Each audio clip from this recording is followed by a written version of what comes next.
jump in whenever you want to jump in. Let's just make it a nice chat all around. And then with that, I'm going to hand these guys over to our host. And then if there are any issues, I will jump in and just say, listen, we have some technical issues, let's just re-record that. But other than that, have fun. Remember to keep smiling, people see it in your eyes. And then we'll catch you on the flip side. Bye-bye. Bye-bye. All in your hands now, Ms. Asma. Thank you so much. Okay. Thank you to Bonnie. Hello, everyone. It's a real pleasure to be all together.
constitution and operational guidelines for PAFA, I can tell you it was never an easy task.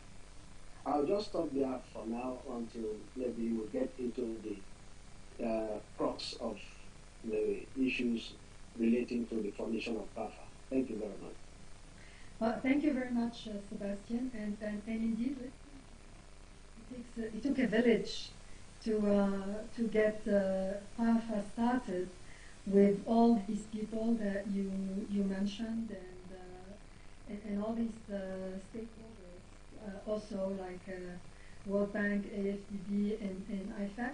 Can you tell us more about the role that these stakeholders played in giving birth to PAFA?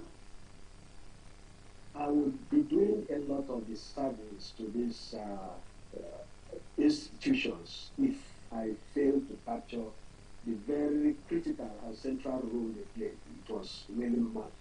Because you realize that before PAFA came into existence, there were pockets of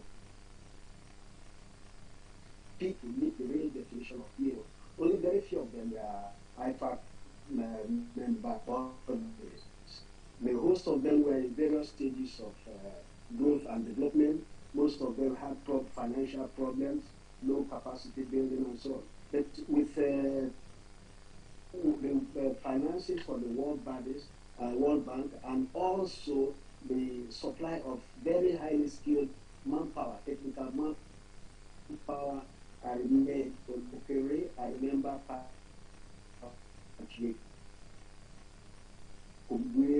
of Kenya through the initials, because the whole thing would have experienced a stillbirth if not for the doggedness and resoluteness of these individuals. I remember on several occasions the meeting almost came to an end abruptly. You see, characteristically, the various PAs and regional organizations like ABWA, ESCAPA, and so on, were bogged down by the usual suspicion, distrust. What are their motives? Is ABWA going to be subsumed as a regional body and we have no say?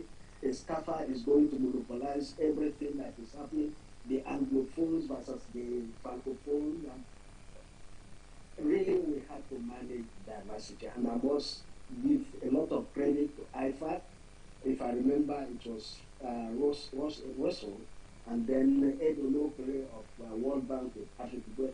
They spent a lot, they expended a lot of energy and resources to make sure they galvanize all our efforts to manage our diversity and to play down on those very things that were very sensitive and capable of, throwing overboard objectives. Because I'm happy you are there, you are smiling. You were there throughout the formative stage, the steering committee and so on. And I don't mind if maybe you can put in a word or two if I fail to capture everything that happened at those difficult days. It was extremely difficult for us to come together. There was mutual suspicion, mutual distrust. The Francophone countries had very small number of accountants because of the very nature of their professional qualifications. Then the smaller accountancy bodies were suspicious of the big one who will not have any say, they are going to dominate us. The regional bodies, ABWA was suspicious of ESCAPA, ESCAPA was suspicious of ABWA, and even within the sub-region itself, there were lots of quarrels. Oh, Francophone, we must hold all our meetings in English and French simultaneously. Meanwhile, we don't have anything to hand. Perhaps I could, to speak with them. General, if I could perhaps just come in briefly, and I actually want to remind everybody that the genesis of PAFA took place at an ASSAD Congress in Nairobi and led to a document or a statement called the Nairobi Declaration. And the essence of the Nairobi Declaration was African accountants must speak with one voice. And from that idea came the initial discussions between EXAFA, PAFA, leadership like Mamour Fall and Christian Negan, Aziz Kiye from the Francophone countries, which culminated in 2010 in Benin, where I recall crafting a constitution that would balance the interests and the structures of ABWA, of EXAFA, of the Francophone African countries. And you're quite correct. It was sad that we were of one continent but had so little understanding of each of the three primary groups that needed to come together. I recall, and Dr. MUSSA, I'm sure Dr. MUSSA is going to remember the process within EXAFA. And I was the dissolving president, and I remember having long discussions with the EXAFA board about whether this was the right thing to do, to go from a strong, vibrant, active, but limited in terms of its representation. It did not represent Africa. To take EXAFA, dissolve it, and commit the resources. And I can assure every one of the present, and I know they will support me, it was absolutely the right decision. We have become a Pan-African federation. We now are a group of African accountants.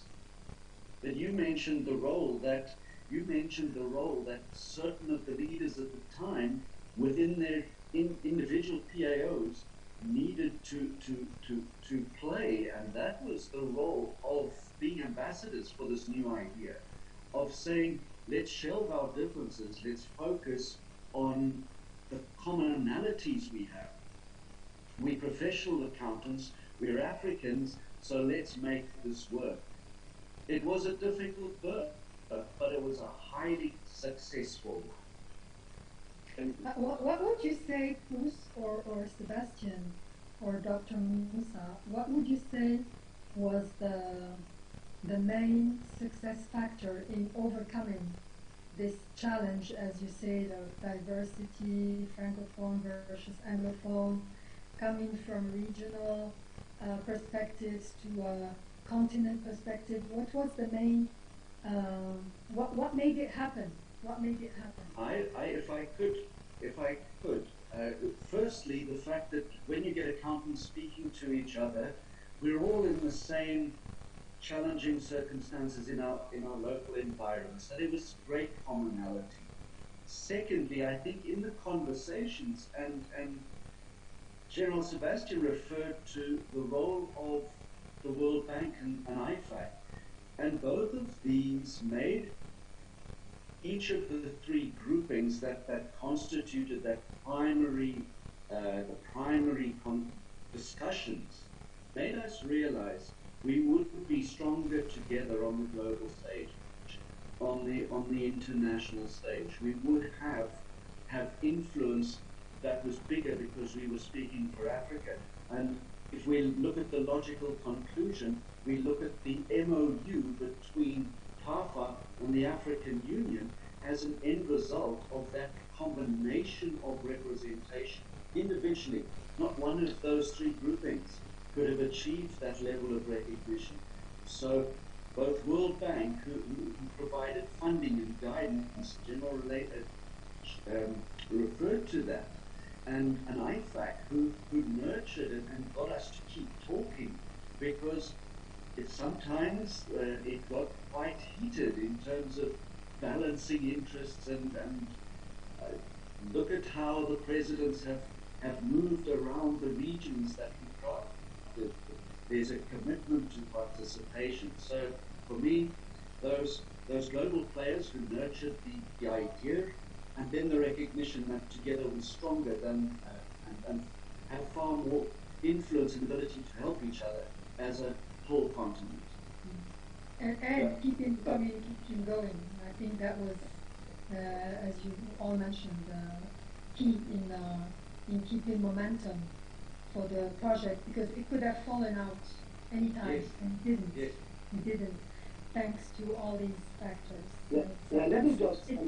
It's great. It's great to really reflect about this, and because I think these are messages for for PAFA to keep in their head, because these are recurring problems. They will happen, and they will happen differently in the future. So reflecting on the past and how PAFA managed to overcome these big challenges is always, I believe, key to continuing in the right direction. So thank you so much for these insights. Yeah, just add more to what Kul said.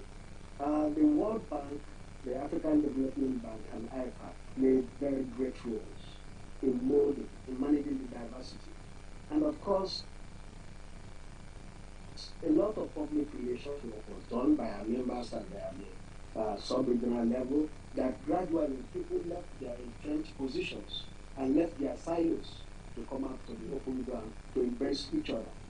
I think principally again, the African can-do spirit, despite all our diversity, we are brothers and sisters from the same continent. Ultimately, people get grants. They get grants. Okay, let's give this a try. Let's give this a try. And before you knew what was happening at a cruise level, I never ever believed that we could overcome our difficulties and our diversity so easily, because it was really, it was a handover of the colonial era, as you say. How can I, in Nigeria, not relate with somebody in Benin without him suspecting of my motives and intentions? So the divide was there, and it's amazing. I want to give great credit to our benefactors, because they told us, look, there are other regional bodies. You are not doing a one-off thing. You have the Asian, the European, and they drew strength for the successes recorded by those people. And each time we are discussing, they will tell us, look, these people have done this. Why will yours be an exception? So I think that helped in those small ways to now the rhetorics and the declaring, and it was terrible. It's okay. They say the end justifies the means, and I'm happy that we will really overcame those 50 problems that would have destroyed everything before we took on the ground. Again, thanks to the members I had, the first set of board members I had, they were men and women with great vision and passion for the success of PAFA. Yeah. Dr. Musa, do you have any other perspectives to add to this? Thank you, Asma. I think the only thing that has not been mentioned is the level of honesty and transparency in discussions. When we had problems, we will all honestly discuss the problems. So if somebody brought a proposal that didn't make sense, on the table he will be told it doesn't make sense, and these are the reasons why he doesn't say it.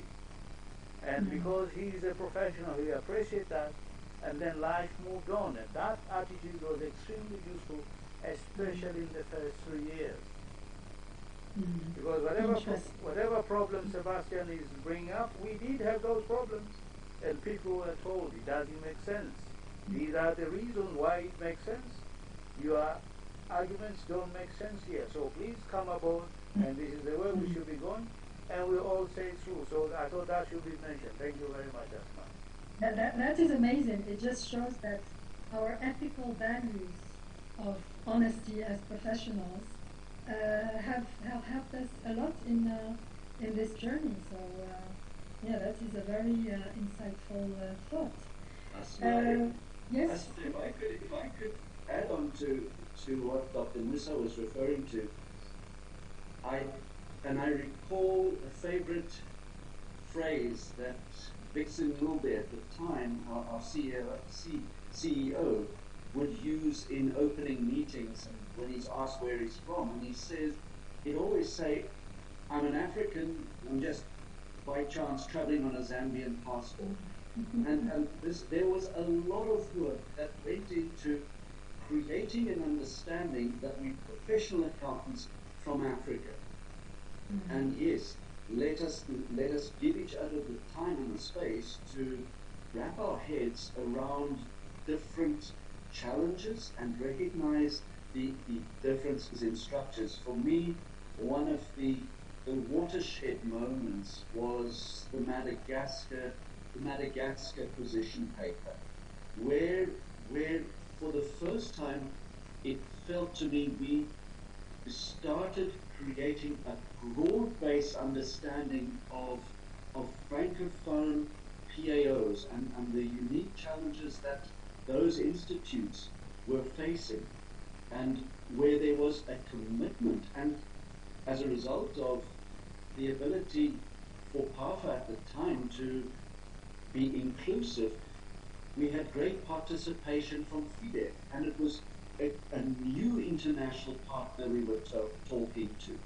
So that recognition that we need to find a unique solution, appropriate, or not solution, ways to support francophone PAOs in their growth and development route. For me, that was a crowning achievement of the whole integration of accountants in Africa. Yeah, I fully agree with you. I think that was the momentum was created in that event of Madagascar organized by FIDEF. Yeah. Perhaps I can ask you. Can I ask you, Asma, because I know you're the facilitator, but didn't you feel like a bridge between two language groups? You had a really difficult time. I remember listening to you doing a presentation in English and then having to do an immediate translation and keep everybody focused and listening to you. Can you share a little bit about your role in bridging the Anglophone and Francophone discussions we had in that particular period? Yeah, because I'm happy to share my perspective on that, and definitely I feel very proud today to have been part of that bridge, or part of the people who constructed that bridge between the Francophone world and the Anglophone world. And I feel that has continued, and it has not stopped, which is a great achievement. And I think it comes back to what we were saying earlier. It's all about communication. It's also about leadership. When you have leaders in both organizations who are willing to go beyond egos and go beyond details and just focus on a common objective for the African continent, things work. Things work because with the right leadership, you have the right attitude and the right focus. And I think that's what happened at that moment, and where we had that event in Madagascar, and where we were talking the same language, both FIDEF and PAFA. And we started something that I think is still challenging. PAFA needs to still work on, but something got kicked off there, definitely.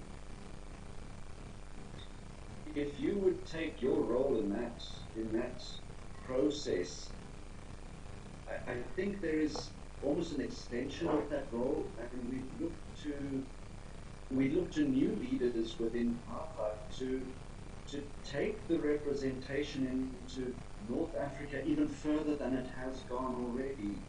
Because if you were to ask me where are we perhaps lesser represented in terms of the mix of PAOs, it might be the North African section. So I think you were referring to the need for institutional knowledge to remain within an organization. And I'd be saying to future presidents and future PAFA board members, you have to take a leaf from ASMA's role and build these bridges and keep building, keep working at them, so that we become even more inclusive than we are at the moment. Definitely. It's all about continuing building bridges. Yes. That's the right wording. Thank you so much, Cruz, for these insights. I'm going to ask you specific questions now, Cruz, and you had the privilege to be the president covering the 7th and 8th year of existence of PAFA. So it is like a good junction between, let's say, the first decade of PAFA's existence and the coming 10 years. So my question to you will be more about reflecting on the last 10 years achievements and with the objective of extracting learning lessons for the next 10 years. Because as we all know, the past is, messages from the past are always important for the present and for the future. So what do you see as PAFA's main achievements during the last 10 years, and achievements that PAFA should continue building on, and what were the main success factors in making these achievements for the last 10 years? Thanks. Thank you. Asman, I would almost kick off by saying that drive to be inclusive, the spirit of support, and I want to highlight a most beautiful example, and that is the story of OCAM. OCAM, who will be hosting a COA in November. From a fledgling PAO that became part of the PAFA family and has been supported and assisted in a form and a fashion that is appropriate to OCAM. So we're inclusive but appropriate. And they're hosting the African Congress of Accountants. I mean, if that is not a success story, and one that we hope is going to be followed on many occasions as PAFA grows, that's the one, inclusive and appropriate. When I look at where we are going as PAFA, I think we've started from a private sector perspective. Frequently, the PAO is a private practice-based organization. We've realized that we have got as many, if not more, counterparties, colleagues, brothers in accounting, and sisters in accounting in the public sector. And the initiatives to use what the private sector or the PAOs can bring to similar government organizations, or in supporting the development of skills, for me, that must be one of the major drives for PAFA going forwards, to hold hands with the public sector, develop skills. And I think of the professional initiative, the accounting professional initiative, where it's already started. I would love to see that getting more traction and support and engagement at the African Union PAFA leadership level. At the same time, we need to recognize most of our economies are built on SME businesses, and we need those foundational skills of bookkeeping in far greater numbers to support small businesses. So looking at the accounting technician work that's currently being done, for me, those are the two big projects or spaces I'd really like to see PAFA moving into or working in, and that is public sector and also foundational accounting skills. Yeah, very, very good points. Thank you for that. While we are looking ahead and thinking about the future, how do you see also PAFA's role in assisting its members in embracing the fourth industrial revolution in the coming years? How do you see, how can PAFA help more in this field? Asma, I would also like to go back to a real life example, and I think what what we have in PAFA is a collection of professional accounting organizations that have already created a lot of solutions within their own domains related to leveraging of technology. And PAFA can play, I think, an important role in facilitating the sharing so that it is, particularly for a smaller, younger institute, they must almost be able to go to the PAFA app shop, app shop or website and pull solutions that they can modify.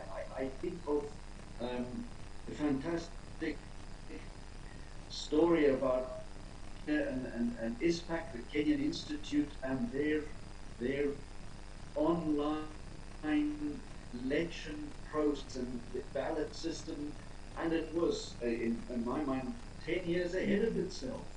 It's there, and it can be used, particularly when you've got to get a large coverage and you want to get more people, more of your members participating. That is a fantastic solution in Kenya that I'm sure, with a little bit of support from PAFA, could be made available, because the world needs to leverage, and we need, as professional accountants, to find those gems and say, let's polish them up, let's share them amongst ourselves. Definitely, it's all about leveraging as a federation. That should be one of the critical and main roles of PAFA, is leveraging on what exists already instead of redoing it, because we're not going to rebuild things that's already within a lot of our PAOs, and it's about sharing. It's about sharing, as you say. So definitely that is very helpful insight. You also talked about public sector, Kurt, and about how you want to see more traction for API. So I will now turn to Dr. MUSSA, because I think PAFA has the privilege to benefit from the wide expertise in public sector of Dr. MUSSA. So I'm going to ask you, Dr. MUSSA, specific questions on this domain.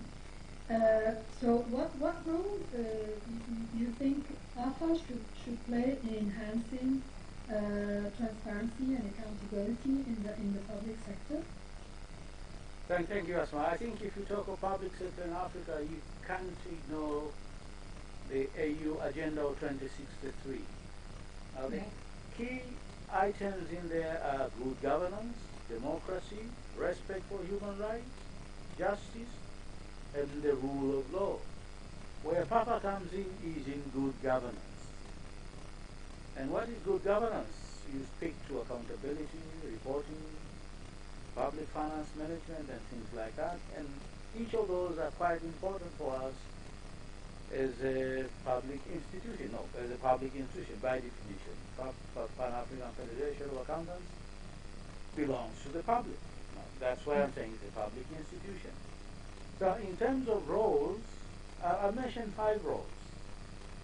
PAFA, the roles are human roles, but they can be undertaken by institutions. So the first critical role is joining hands and working together. So PAFA must join hands and work together with other stakeholders within Africa. And what are we talking about here? We're talking of, for example, accountant generals, auditor generals, parliamentary oversight institutions. These are all structures that exist. So PAFA must make itself relevant to these and work together with these and push together common initiatives. That is number 1. Number 2, this has been mentioned, sharing and imparting knowledge. As Kurt said, we have wealth of knowledge from PAOs and individual accountants and auditors.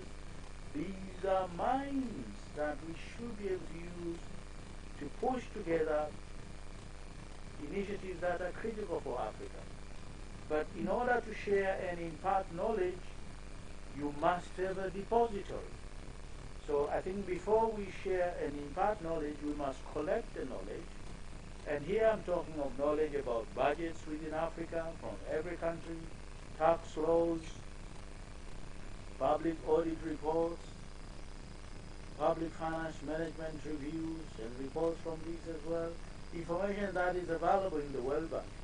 It should be available within Africa itself. So PAFA needs to be a depository of this critical information, and then this information can be shared and imparted on others. So that is the third role. But also I think critically PAFA must spearhead learning and capacity building.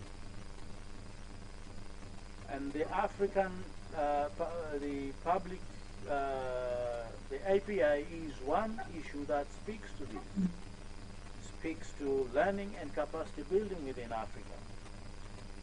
We want to be able to reach a stage where the World Bank does not need to do a ROSC report for each African country. That should be a role for PAFA to undertake. So going forward, say in 10, 15 years, these are issues we should be able to do ourselves. So these are the roles I think are quite important for us to appreciate. And PAFA, if they fulfill all these roles, they'll be doing very, very well. I want to stop there. Thank you so much. A lot of really great input, Dr. Mussa, and I like the idea specifically of PAFA being depository of all this available information. That is an excellent point. And why not, as you say, the PAFA starting to do their own gross reports for the African countries instead of giving that role to the World Bank. That's really very insightful.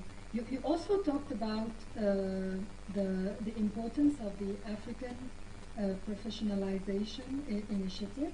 Can you give us more ideas about what role we could play, because this is a very important project. I think PAFA is, and we should all be proud of. This is a major achievement for PAFA. But how can we make it more impactful for the profession? Thank you very much, Asma. I think it must be known that after my life as an academic for 30 years, I was appointed the Auditor General of Tanzania in about 2014, January 2014. Up until 2019, I was the Auditor General of Tanzania, and I was heavily involved in AFRO-SAE, the African Association of Supreme Audit Institutions. Okay. And in that life, we discovered a few things. One, in terms of numbers alone, the number of professional accountants and auditors in Africa is very, very limited.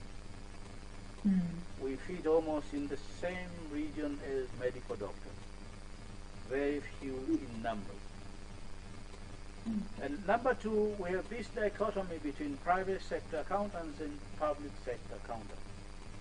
Yeah. And in our training, a lot of private sector accountants know very little public sector accounting. For example, government accounting. So our tertiary institutions do not have the right syllabus to be able to produce capable public sector accountants. So that was number two. If you consider those two, you see there is a need for a redevelopment of the process of putting together an accountant. So we need to address the syllabus, but we don't also want to alienate people who are practicing now in the public sector, but they don't have certificates. Yeah. So there has to be a way of recognizing their competencies right now. Yeah. Yeah. So the initiative addresses both. It addresses the availability and the development of a syllabus. It is going to be a structure, not something that PAOs must take on. No, they could modify and adapt and use it for their own countries. So putting together a syllabus is one, but also number two is pegging those who are in practice to be able to possess a certificate to say they're at that level, at a certain level, and level they can say they are professional or semi-professional accountants or auditors. Yeah, it's about inclusivity again. Yes, so we don't want to alienate and say, people. no, you are useless, you didn't study properly, so you can't be taken up. We must make sure that we take them on board, we peg them and say you should reach that level so you can work towards achieving your full professional qualification if you meet these and these standards. So those two are the most critical aspects the African Professionalization Initiative is seeking to achieve. But you know, as you know, we can't do that separately. So the AFRO-SAI is working together with AFRO-SAI for the whole of Africa, but we're also working with accountant generals who are under Ministry of Finance across the whole of Africa.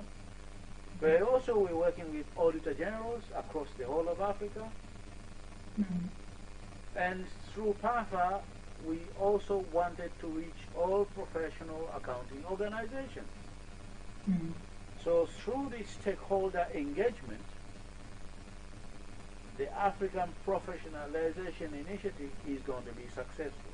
But even more important now is the recognition that we must be diplomatic and use whatever resources we have within Africa, for example, the African Union, and I must be extremely grateful for Pan-African Federation of Accountants because it had already started inroads within the African Union, and we could use that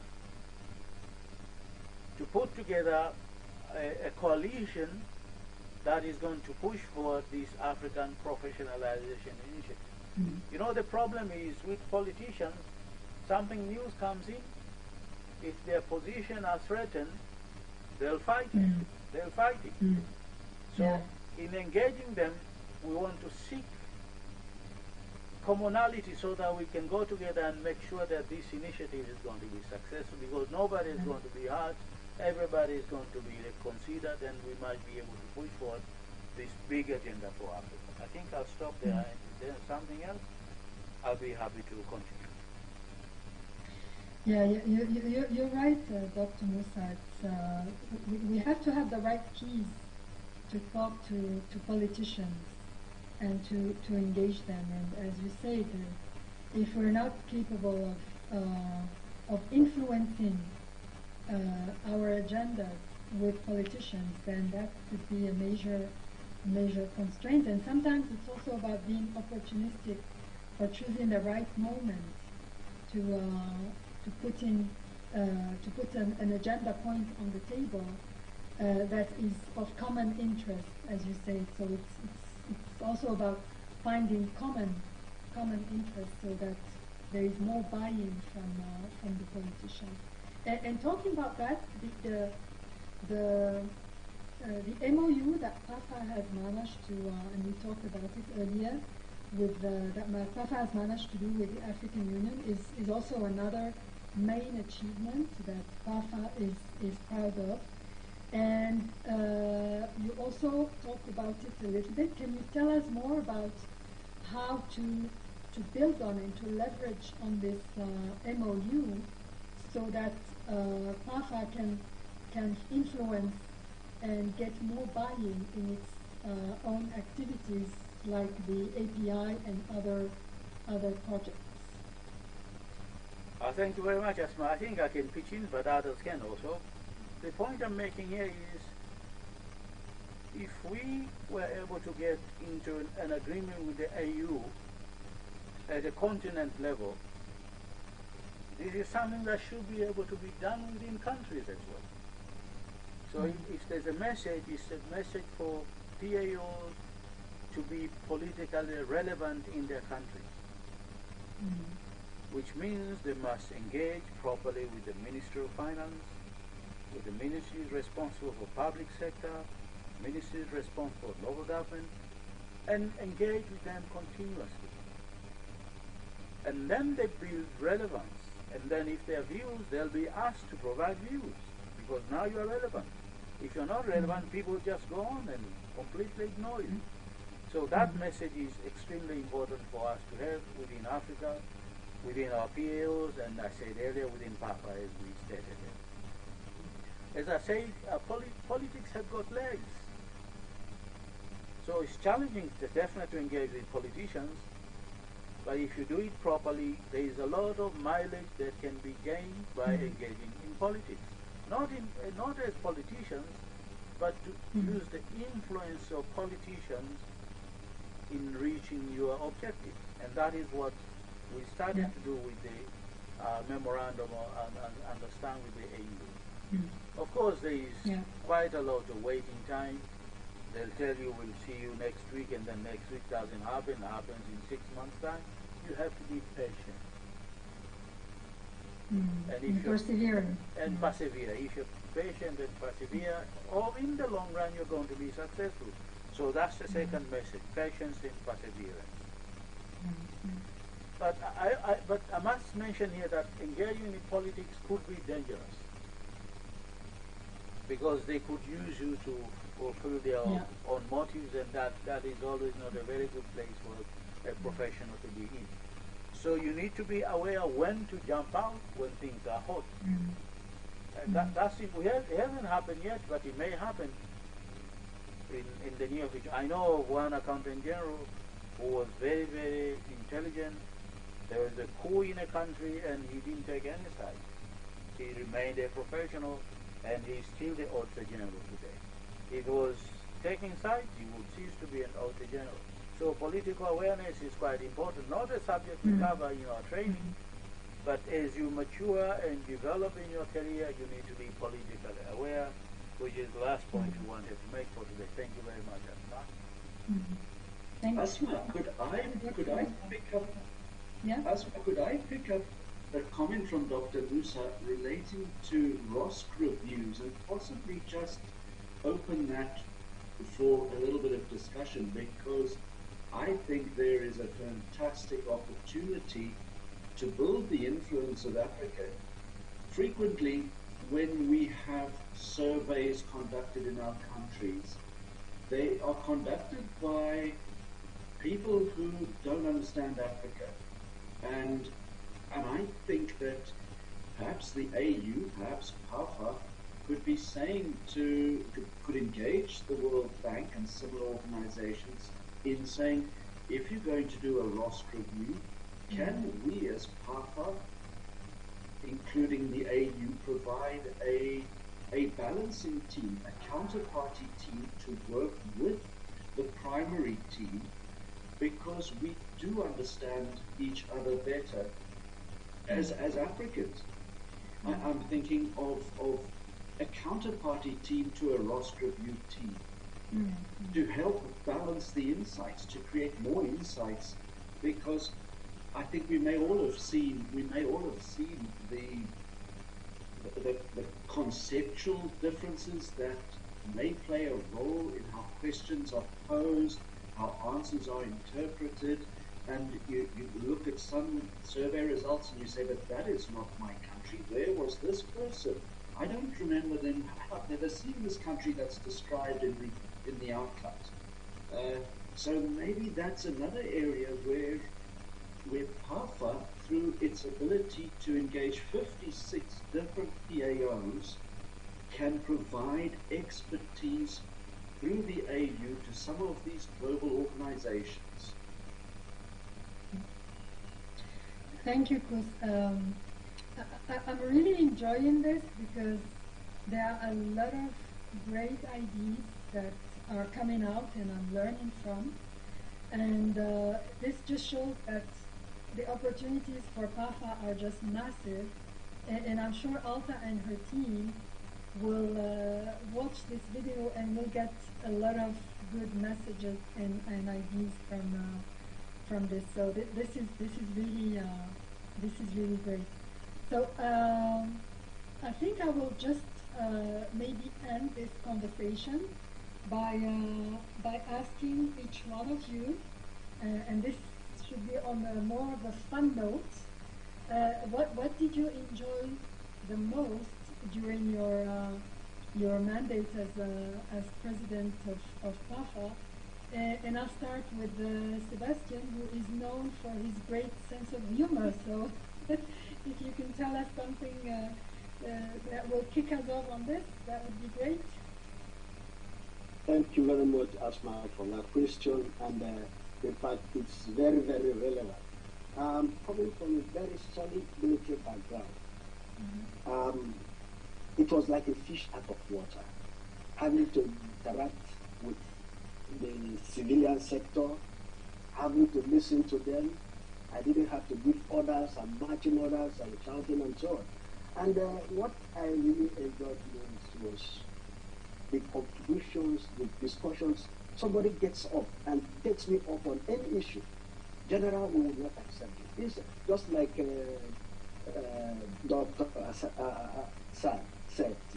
You see, people bring in their own perspectives forcefully. And I look at my background, I look at the background where I am now, where I'm finding myself, and I say, oh, this is an entirely difficult list. But yeah, anyway, I was able to navigate. And it wasn't easy. Times I had to suppress the anger, the rage in me, to listen up to the people. This never happens in the military. When you are the boss, you are the boss. And then the pioneer as the first president, there was nothing to fall back on. There was no learning process, no references, no advice, no. And you had all these diversities, all these differences in culture, language, the ethics, behavioral, and so on, coming up, putting a lot of pressure on me. And I am, at times when I look back, I say, how did I navigate? How did I go through? The most challenging problem I had as my was we started PAFA with absolutely nothing. Not even a piece of paper, no even. And here I want to appreciate and thank the two South African professional bodies, SICA and I think SIPA, because they gave us a lot of support, office space, stationaries, and so on and so on. We didn't even have money to pay our chief executive officer, Dixon. How we pulled through those years is like Alice in the Wonderland. I just can't. I said, look, how did we do this? But I have a principle in life, and that is failure is not an option. To me, being the first president of PAFA or pioneer president was a very big challenge. And for me, coming with the type of leadership attitude I had, failure was never an option. And therefore, it was either the best or nothing at all. So I think my commitment, my dedication, my focus, and everything saw us through with absolutely no cent in our coffers to build a very vibrant and successful regional organization in 2021 is sheer short of a level I can't understand. And I want to thank my successor president, Dr.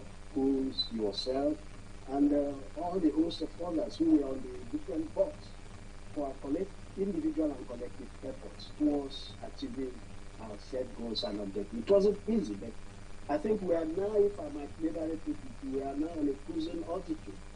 The current president and this, they don't have the type of challenges we had. It's very unique with the startups.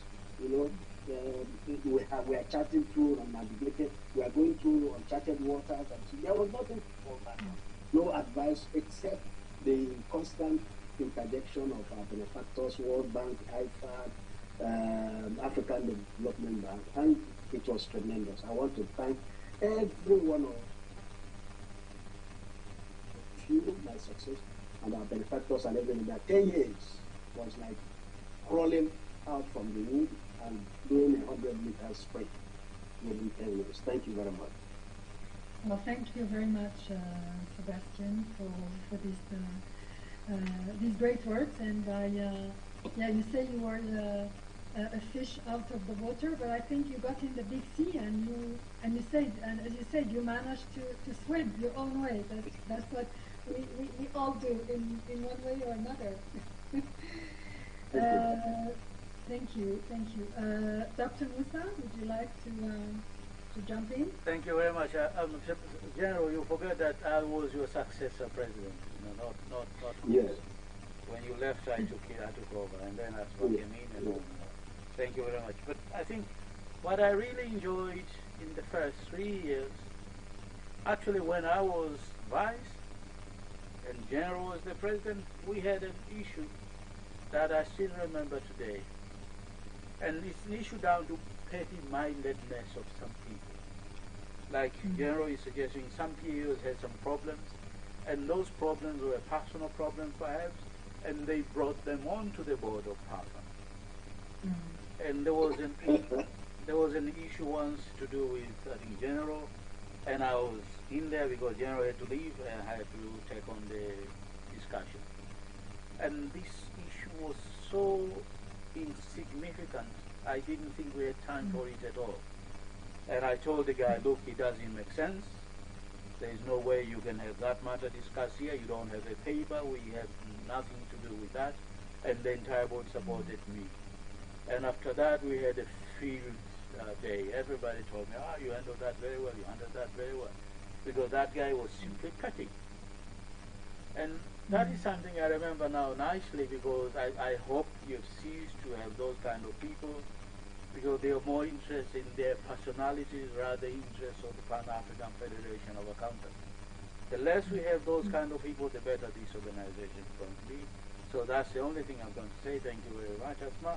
But one thing, of course, you want us to have a role when the World Bank is appointing guys for rough report. Very good point.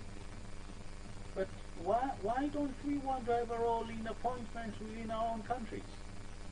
I know there's a PO, you all remember this, there's a PO that is headed by a lawyer, and he's a member of PAFA, and PAFA is quiet about it. So that is generosity that starts at home.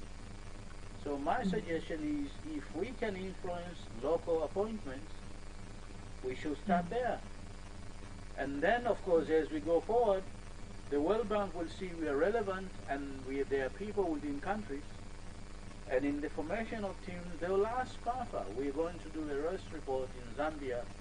Who can we use in Zambia? If we're the database of all the people in Zambia, we'll get 10, 20 people and the CVs, and then they pick from that, and that'll be a way to go forward. Rather than say the AU to discuss this is going to be, in my view, a long route. Let us build the relevance, and the World Bank will have to come to us. Thank you very much.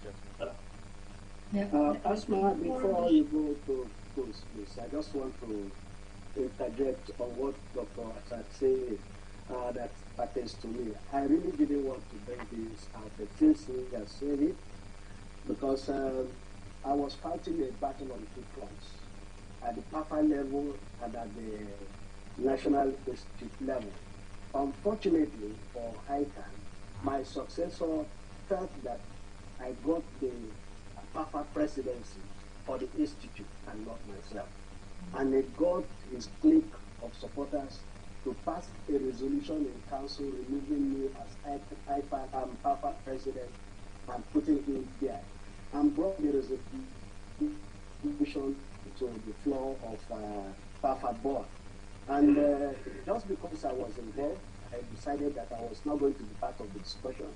I asked to be excluded from the discussion, and Dr. Musa took over. I said, whatever you want to decide, if you say I should step down for my successor, I can find. If you say I should stay on, but Dr. Musa handled that matter very, very well. So look, the issue you are bringing before us is not listed in the agenda item, so we're not going to take it. In any case, ICANN has no authority in whatever its local laws or regulations or customs are to impose a leader who was not elected by PAFA at the General Assembly. That the PAFA president can only be elected at the General Assembly by votes from members.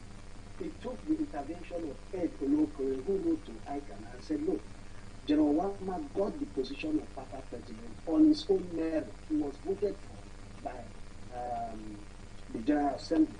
And even if he ceases to be PAFA president today, there is no guarantee that ICANN will still be on the board, not to talk of taking over. So just let him be.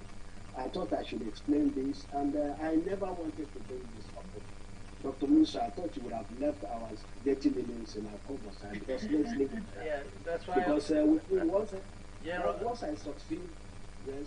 that's why I was economic with the information. I just give abstract information. We have more Anyway. details and clarifications because I think we all remember that that sad episode, but it just reflects that on the idea that yeah, PAFA has gone through a lot of challenges and has managed through it, and that is something we should all be proud of. That we are where we are today, despite the small challenges here and there, and the big ones as well. And so I'll hand over to you, Bruce, to maybe give us your perspective on this. What did you enjoy the most as PAFA president? Thank you, Asman. I would like to share how I responded to this story that we've just touched on, and really it reflects that when one stepped into a leadership position at PAFA, you represent the organization PAFA. You have a role as PAFA leadership. You step away from your perhaps your own national constituency, and that independence, that professionalism, and ability to keep focused on the bigger outcome is what was so vital. But for me, if there is one lesson out of Exafa and then as PAFA, is Africans are warm and friendly people. We have all sat in board meetings and leading the General Assembly, and you know, with the best planning, sometimes the overhead projector doesn't work, or the sound system is not perfect. Little glitches happen, and we have one ability, and that is to laugh together, to laugh with each other. I am sure that each of you, when you went to an IFAC board meeting, and it's got a completely different spirit and style. I'm going to close my ears now. And I think my one fantastic lesson is that spirit of being able to laugh together, to do good business, to have hard discussions, but to be able to almost embrace each other, warmth with warmth. If I could wish one thing for IFAC, I'd say every IFAC president and vice president, if not every IFAC board member, must come and attend a PAFA board meeting and an ACOA to see the spirit of Africa, because that has what allowed, it allowed and has been part of the PAFA growth, is to sometimes laugh at our differences so we can find, in that laughter, we can find our commonalities. So, I could not say it in better words, Bruce. I think I will just add to that the special thing that I really enjoyed about PAFA, and I'm not a party animal, as you all know, but it's that festive spirit that we all had outside the board meetings, and the vibe that is special to PAFA people. I think that is Africa. That's it. If we can define it that way, and it's something we should stick to, like Blue. Never give it up, because that's what makes us work better together for business, as you say. Because if you can take that outside that vibe, and it has an impact somehow in the way we do business and we interact with each other, no matter what differences and what challenges we encounter, because they are part of life. But I fully agree. Fully agree. I think we're going to suggest that we have an African festival of accountants. And I'm really looking forward to the African Congress with its festival atmosphere in Great summary there, Asma. Great. It is that is what allows us to go past our differences. Yeah, it does. So thank you so much. I really enjoyed it, and as I said, I'm sure Alsa and her team will have a lot of ideas. We'll get a lot of ideas from this, and it's always a pleasure to go back to our old colleagues, and I consider you as colleagues and friends forever, no matter where we end up, and that is one thing that we gain from these federations, that's for sure. So thank you so much, and I'll hand over to Sibongile. Thank you, Asma. Thank you, General. Thank you very much. Thank you. Oh wow, thank you so much. This was very insightful. It was indeed a fruitful conversation. Like you said, Ms. Asma, I'll tell our team, we have a lot, to take from this video. A lot of ideas, were shared, with regards to PAFA. So thank you so much for agreeing to do this. For me, it was an honor and a privilege to meet you officially online, but I can't wait to meet you in Mozambique in November. So thank you very much. I don't know, Kha, if you got everything that you need. I do have. Thank you guys, I really do appreciate it. That was fantastic. Thank you. Yes. I do have a problem. Your email on their core say we should log in there, register, and then send something to you. I've done all that, but then the website doesn't produce anything after that. It gets stuck. So I have nothing to send to you. Although I registered. Okay.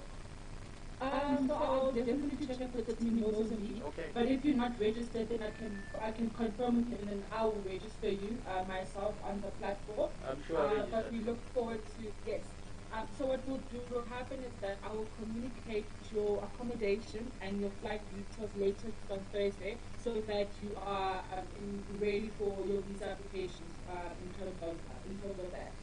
No problem. Sorry guys for that. If you recall, I had the same problems with Dr. I had the same problems after completing the form online. The submit icon didn't pop up. Yes. So you had to. That's the problem. Yeah, so you had to, I think what the problem that you had is that you had to click the terms and condition button. So once you click that, and then the submitting button comes through. I think there is a technical problem because the three of them, Dr. Sebastian and myself had the same problem. We clicked that and it didn't work. So maybe we're telling them to fix it. I will. Yes, because it's going to cause a lot of problems for a lot of people. So thank you very much. I'll definitely raise that. Okay. Thanks so much. Bye. Bye. Thank you.